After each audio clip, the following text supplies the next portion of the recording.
Welcome back. Buck don't know shit. It is another day.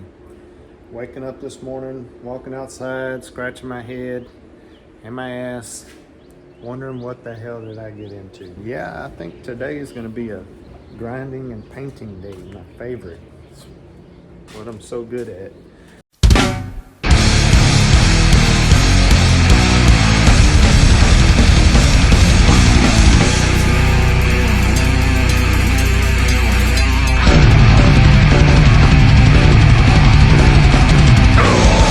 So this rear end is kind of giving me some regret. I'm getting it done. I've got everything broke apart on the third member, basically all the bearings out. I do have these races inside here. They're in pretty good shape. I don't know that I'll pull them out or not. The thing that is kicking my butt is this carrier assembly, differential carrier. I cannot get it apart. I found one video of a guy that actually took this apart. Everybody else just stops, and that's probably what I should do, and just leave this alone.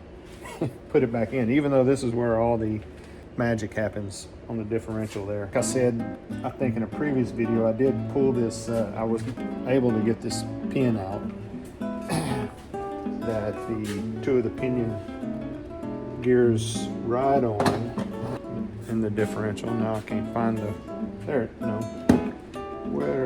it is. It's here.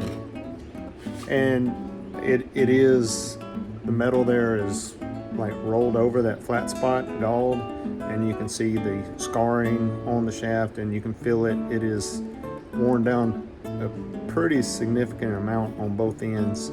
So there is some wear going on inside there. One thing I've noticed, I don't have a posi track or limited slip rear end, or I didn't. According to my ID tag on my rear end when I took it off, it doesn't have the little L in the number. It is a 3.0 gear ratio, but no limited slip. So, and all the ones I see for sale all have some kind of posi track, limited slip, whatever. I don't think that matters, and it may be probably better, but you know, those are the kind of questions I have. So trying to get some answers on that. That's my plan right now, is to buy this separate. Yeah, that's what I'm doing today. I'm pretty much done with the rear end disassembly. Today, I'm gonna quit stressing over that. I'm gonna finish grinding on the drive shaft.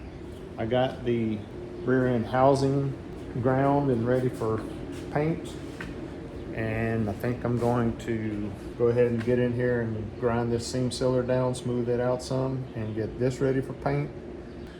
Thanks for staying tuned and watching me struggle. This is yeah, all brand new to me, but we'll figure it out. My wife, she's like, "Hey, did you bite off more than you could chew?" And I was like, "Absolutely not. I can do this. I can. It's just more time consuming and more money to spend." That's, should have just listened to Uncle Randy and left this rear end alone. It probably would have been okay for a long time, but here we are. There is, I guess my thought on this is, there is no easier time to do this than now while I have the car apart. So you don't want to have it all together and rear end starts making noise and you know you got to take it all apart. That's no fun.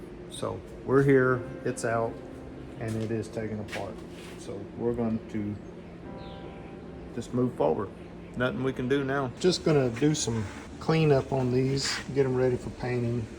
There's still some grease spots, or you know, something that hasn't come up even though I've had it in the a degreaser bath in the ultrasonic cleaner. But what I'm going to do, I'm going to wipe it down. Have some degreaser here, wipe it down, maybe some acetone. Then I'm going to go over it with my propane torch and heat it up, because they are porous in any oils and things that are down in them, it'll kind of draw it out. Wipe it down again with acetone, and then it should be ready to paint. I am going to go ahead and use this Eastwood Rust Encapsulator, and I do have some paint prep, so final wipe down on all these parts with that.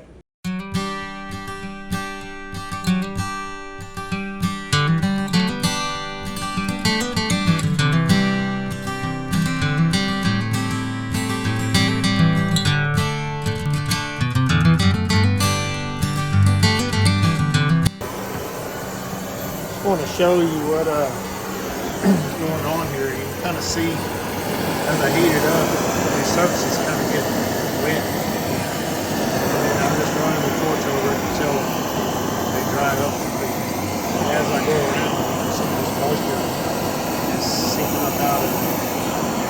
You see my leftovers coming up. And this is just drying it up, getting it completely dry.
It is getting painted. There's my drive shaft. One side of it, I've got 2 coats on it. I'm gonna let it dry before I spin it over and paint the other side. This is the Eastwood Platinum Rust Encapsulator.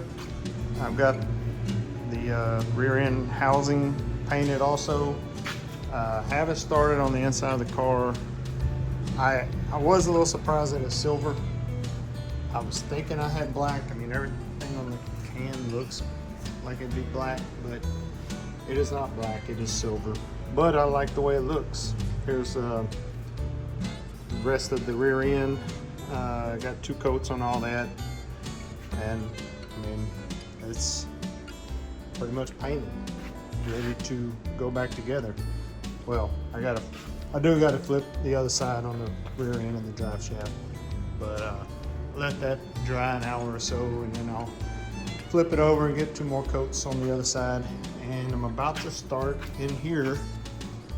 I'm going to have half black, half silver interior, but it's all covered by carpet and seats, so, and insulation on the firewall, and so it'll never be seen. So, and again, I am the world's worst painter, so let's say if I can do this, anybody can. Not much to it, and the good thing about this is it's all getting covered up. So this is not a body paint job.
One coat on, second coat should go quicker, and this didn't take long. I've probably been an hour putting this on there.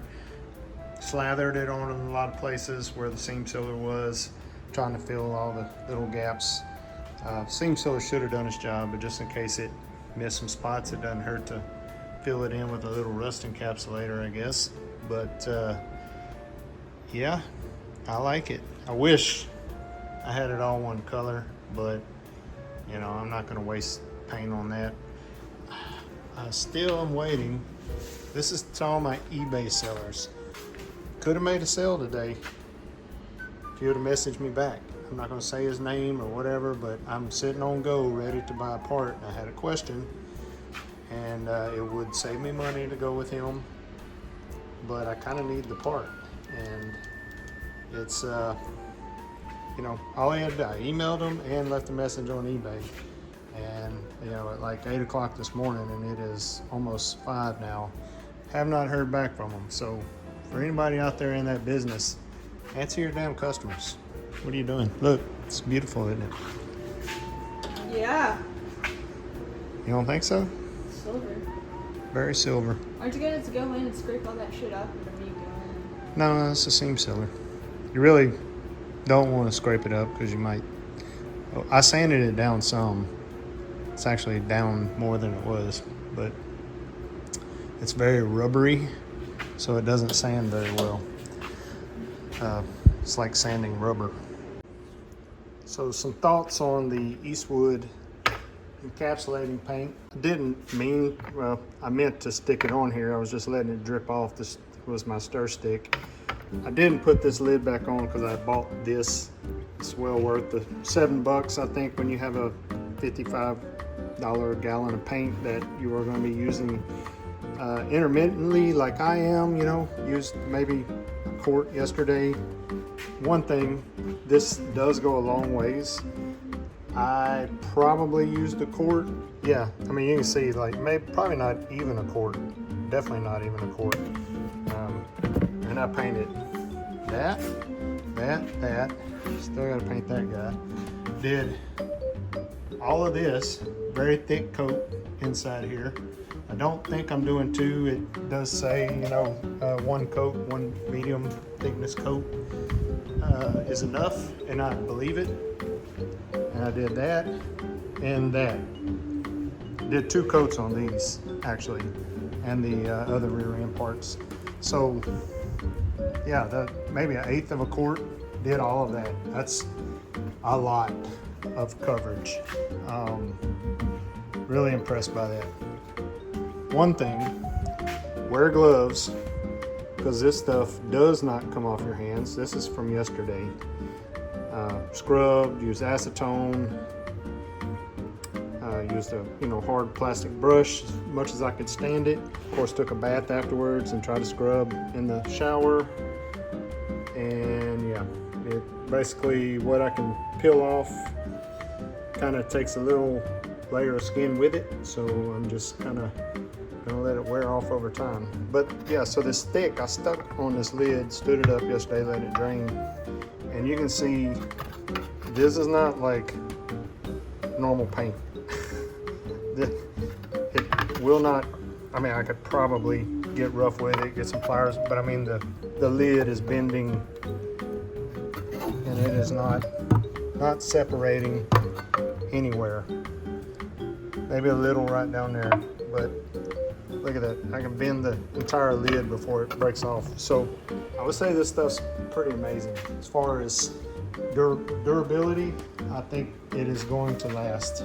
But yeah, wear gloves unless you want to walk around looking like the Tin Man for probably a while. And yeah, 1 coat, put it on nice and thick, and I think that's all you need. I'm pretty impressed with it.